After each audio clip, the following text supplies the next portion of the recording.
त्या सावीच्या प्रेमाची झापड आहे तुझ्या डोळ्यावर धैर्य, आणि म्हणून मला माघार घ्यावी लागते.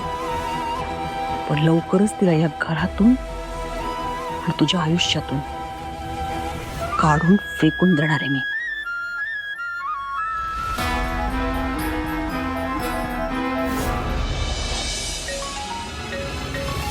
परा, एवढं सकाळ सकाळ का फोन केलं यानं? हॅलो. हॅलो हॅलो सावी, कुठं आहेस? मी घरातच आहे. का काय झालं? हे बघ, आत्ताच्या आता मला भेटायला ये, लय अर्जंट काम आहे, प्लीज लवकर ये. अरे काय झालं काय? आणि असं का म्हणतोय तू आत्ताच्या आत्ता भेटायला ये? आणि कुठे येऊ मी?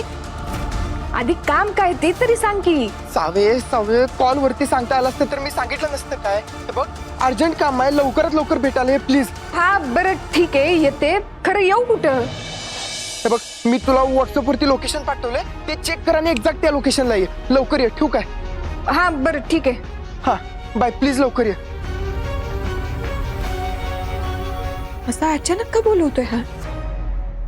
काय झालं असेल? भाऊंना काय झालं नसेल ना? इथं इथं का बोलवलं ह्यानं?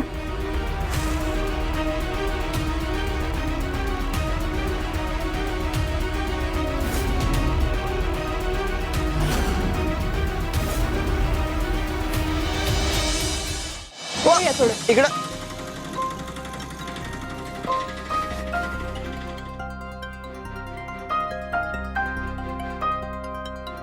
बोल. काय झालं काय? एवढ्या अर्जंट मध्ये का बोलवलंस मला? अगं ते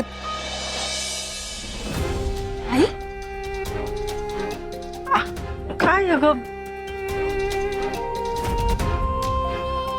कुठं चाललोय जरा सांगशील की नाही? सावकाश. आई,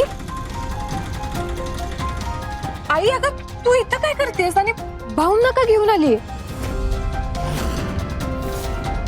अगं मलाच काय कळना झालंय. ही रीना घरी आली आणि आम्हाला दोघांना घेऊन इथं आली. काय? रीने, पराग, काय चाललंय?